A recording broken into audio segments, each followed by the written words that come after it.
Okay, class. Alis muna ako. May meeting kami. Please lang huwag kayong maingay. James, pakinggan ka ng maingay ha. Hi, class. Hi sir, nakakagalan.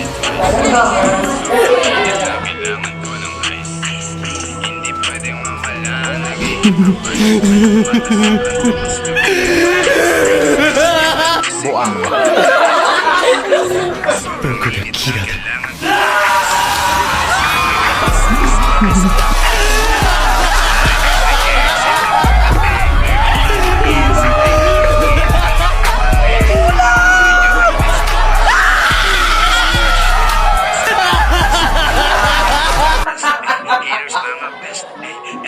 Hoy!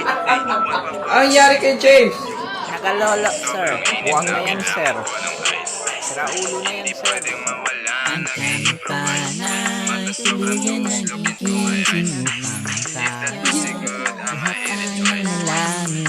Nay, I'm tired na. Pagod na ako. Sobrang init na kailangan ko ng ice. Hindi pwedeng mawala. Pinakamali ang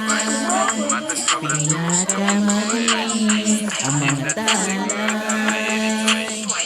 Sobrang init na kailangan ko ng ice. Makitayan tayo ng Hindi ilaw. pwedeng mawala. Barya lang ang hinihingi namin. Pero mas pinili nyo ang karasan.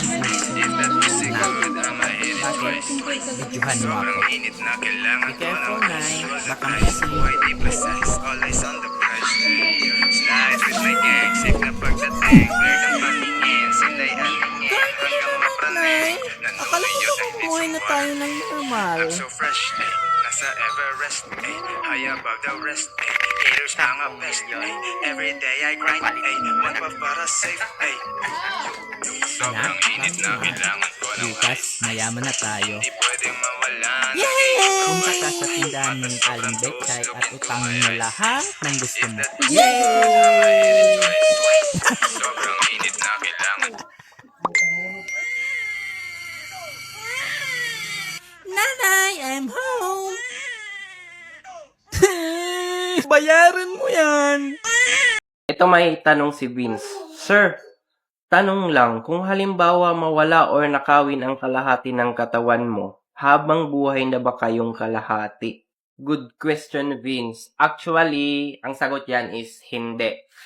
Marami kaming mga extra na kalahati, merong pang bahay, pang fiesta, formal attire, pang tulog, pang gala, at marami pang iba. Pero kung sakaling walang-wala na talaga, pwede kaming mag-order sa Biringan Online Shop. Dito marami kang pwedeng pagpilian ng iba't ibang size and built-in design at meron din dito sari-saring produkto tulad ng mga pangontra, pangkulam, agimat at marami pang iba na hindi mo makikita sa Lazada or Shopee. At kagandahan dito is free shipping and door-to-door. Pero minsan nade-delay pag may albularyo. Pero kung sakali naman na ma-out of stock online, pwede din kami mahiram sa pinsan or kaibigan namin. Basta willing lang magpahiram and basta compatible yung katawan namin at ka-age bracket namin. Yun lang at sana nasagot ko yung katanungan mo, Vince. Salamat! Ito nag-comment si Sir Jerome, sabi niya, pwede ba umanib sa'yo, Lods, maging manananggal na lang din ako? Sa totoo lang, hindi biro yung hinihiling mo, boss. Pero kung talagang willing ka na sumapi sa amin, meron kaming audition tuwing Biyernes Santo at ito yung Biringan Got Talent. Hindi ito madali kasi ang mga hurado dito ay iba't ibang uri ng engkanto o lamang lupa. Sakaling makitaan ka ng potensyal ng mga hurado, dito ka na isasabak sa pangalawang pagsubok. Kung sa mundo ng mga tao ay may tinatawag na palarong pambansa, dito naman ay may palarong pang-aswang. Kung saan makakalaban mo dito ang lahat ng taong nag-audition mula sa iba't ibang lugar. At kung sakaling ikaw ang palarin na mapili, ang pinakalas na pagsubok is bibigyan ka ng dalawang uri ng pagkain. Ito yung itim na kanin at puti. At kung sakaling malagpasan mo itong pangatlong pagsubok, bibigyan ka ng isang mahiwagang bato para tuluyang makonvert sa pagiging manananggal.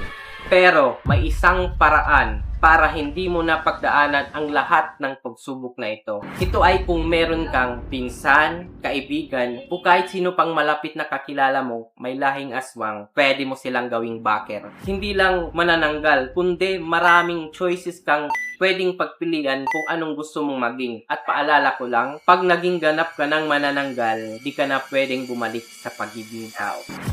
Paalam!